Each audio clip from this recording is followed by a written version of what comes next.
Shalom, selamat siang. Perkenalkan, nama saya Tilda Nino, NIM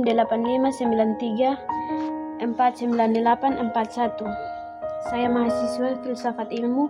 Pada kesempatan ini saya akan menyampaikan pemahaman saya mengenai bagaimana kedudukan, peran, dan penerapan filsafat ilmu dalam dunia pendidikan.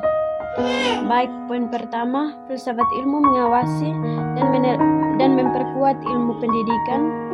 Bagaimana filsafat ilmu mengawasi dan memperkuat eksistensi, keilmiahan, dan nilai dalam ilmu pendidikan.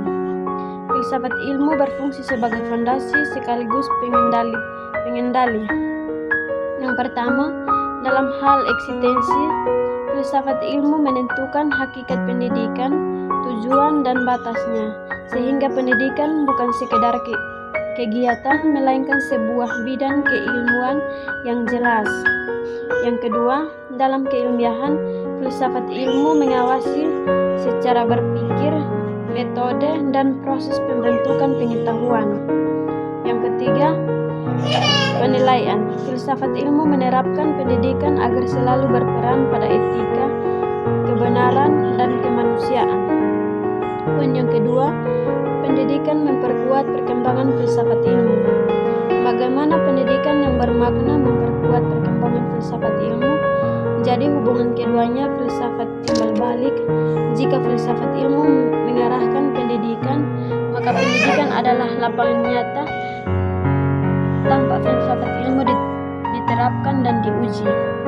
Selain itu, masalah-masalah baru yang muncul dalam dunia pendidikan mendorong lahirnya pemikiran-pemikiran baru, penelitian, dan penyempurnaan konsep.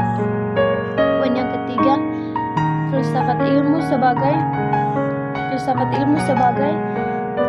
pisau analisis. Mengapa filsafat ilmu disebut sebagai pisau analisis dalam membedah dan persoalan pendidikan? Hal ini dikarenakan filsafat ilmu memiliki tiga landasan utama, yaitu ontologi, epistemologi, dan aksiologi, yang bekerja seperti pisau yang mengurai masalah sampai ke akarnya. Yang pertama, ontologi. Menjawab apa hakikatnya, kita menganalisis itu pendidikan, apa hakikat siswa, apa hakikat pengetahuan. Yang kedua, epistemologi. Menjawab bagaimana caranya kita meneliti, apakah metode mengajar, cara penelitian, atau cara penyampaian ilmu sudah benar, sah, dan dapat ditanggungjawabkan. Yang ketiga, aksiologi. Menjawab untuk apa dan apa gunanya kita menilai apakah kebijakan atau materi yang diberikan bermanfaat, beretika, dan bernilai baik bagi manusia. Dengan ketiga alat ini, kita hanya melihat masalah dari permukaan, tapi memahami akar masalah dan solusinya secara mendasar. Poin yang keempat, contoh penerapan konkret. Contoh nyata penerapannya dalam praktik pendidikan. Di sini saya ambil contoh pada kebijakan kurikulum merdeka. Yang pertama, secara ontologi, kurikulum ini mengakui hakikat siswa yang unik, berbeda potensi, dan berkembang sehingga pembelajaran disesuaikan dengan kemampuan mereka. Yang kedua, secara epistemologi, mengubah cara belajar dari sekadar menghafal menjadi pembelajaran berbasis kegiatan, pemecahan masalah, dan pengalaman nyata.